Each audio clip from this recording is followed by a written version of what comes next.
कोल्हापूरच्या गोकुळच्या राजकारणात मोठा ट्विस्ट समोर आलाय। गोकुळ अध्यक्षपदाचा राजीनामा न देण्याचे अरुण डोंगळे यांना निर्देश देण्यात आलेत। मुख्यमंत्री उपमुख्यमंत्र्यांसोबत गोकुळचे अध्यक्ष डोंगळे यांची बैठक आहे। राजीनाम्याला नकार दिल्याची सुद्धा माहिती समोर आली आहे। 2 वर्षाची मुदत संपल्यामुळे आता अरुण डोंगळे काय करणार याकडे मात्र सर्वांचं लक्ष लागलंय।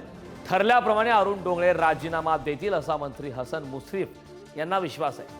गोकुळवर आमदार सतेज पाटील आणि मंत्री हसन मुश्रीफ यांची सत्ता आहे। या संदर्भात ताजी अपडेट देण्यासाठी आपले प्रतिनिधी शेखर पाटील आपल्या सोबत जोडले। शेखर, आपण पाहतोय की गोकुळमध्ये सध्या एक वेगळंच राजकारण घडतंय, राजकारणात ट्विस्ट आलाय आणि राजीनामा न देण्याचे निर्देश देण्यात आलेत। कार्यकाळ संपल्याच्या नंतर सुद्धा आगामी काळात काय घडामोडी घडू शकतात?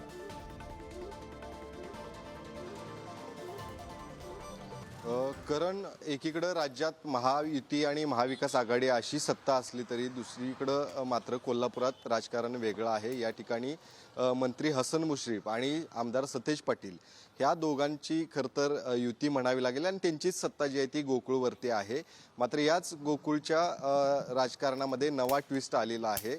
अरुण डोंगळे जे आता विद्यमान अध्यक्ष आहेत गोकुळचे, त्यांनी मुख्यमंत्री देवेंद्र फडणवीस आणि उपमुख्यमंत्री एकनाथ शिंदे यांची भेट घेऊन त्या ठिकाणी काल आल्याचं माहिती जी आहे ती समोर आलेली आहे आणि त्या दोघांनीही अरुण डोंगळे यांना राजीनामा देऊ नका अशा पद्धतीची माहिती सांगितल्याची काही कार्यकर्त्यांकडून देखील आता माहिती मिळालेली पाहायला मिळते। आणि याच अनुषंगानं आता अरुण डोंगळे जे आहेत ते 2 वर्षे त्यांचा कार्यकाल त्यांच्या अध्यक्षपदासाठी देण्यात आला होता आणि तो कार्यकाल जो आहे तो आता संपत आहे, त्यामुळे ते राजीनामा देतील असा विश्वास जो आहे तो हसन मुश्रीफ आणि सतेज पाटील या दोघांना देखील आहे। मात्र अरुण डोंगळे नेमकी काय भूमिका घेणार याकडे सर्वांचं लक्ष लागून राहिलेलं आहे।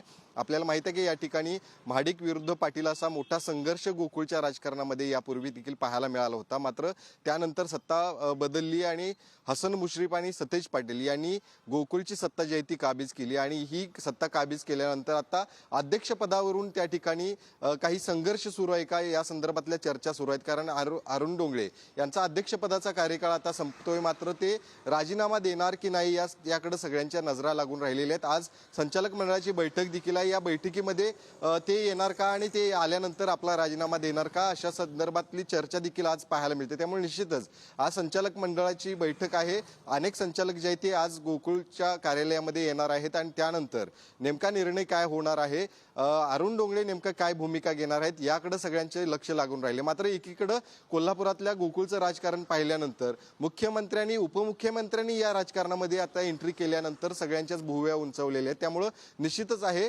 आगामी काळात गोकुळच्या राजकारणावरून कोल्हापुरातलं राजकारण देखील बदलण्याची शक्यता आहे। त्यामुळे आजच्या या संपूर्ण घडामोडीकडे सर्वांचंच लक्ष असणार आहे। अरुण डोंगळे नेमकी काय भूमिका घेणार आहेत, त्यांच्या भूमिकेनंतर येणाऱ्या काळामधलं राजकारण नक्कीच या ठिकाणी बदलल्याचं पाहायला मिळणार आहे। अगदी शेखर, डोंगळेंची आगामी काळात काय भूमिका असते यावरती बऱ्याच गोष्टी अवलंबून आहेत। खूप खूप धन्यवाद या महत्त्वपूर्ण अशा माहितीसाठी।